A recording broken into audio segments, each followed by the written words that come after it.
Ola! Imos ver como os científicos poñen orde na incrible variedade de vida do noso planeta. O planeta está cheo de vida, pero como podemos entender a toda? Imos descubrilo xuntos. A toda esta variedade chamámoslle biodiversidade. Para poder estudala, primeiro hai que clasificar. Entón, que fai que algo estea vivo? Pois hai dúas cousas clave que todos teñen en común.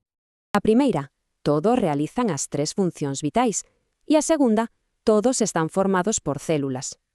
A célula, para que nos entendamos, é a parte máis pequena dun ser vivo que está viva.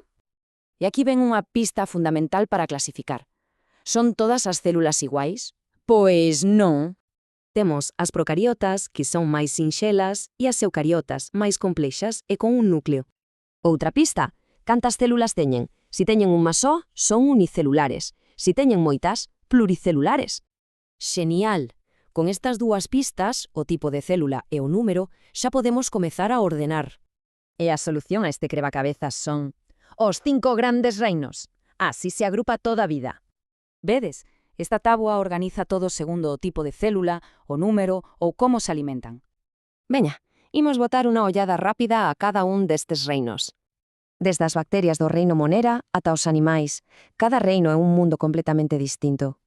Por exemplo, no reino das plantas temos de todo, desde pequenos musgos ata árbores enormes. E que decir do reino animal? É super diverso. Aves, insectos e mesmo nós. E agora a proba final. Se mira aí fora, que reinos se poden ver?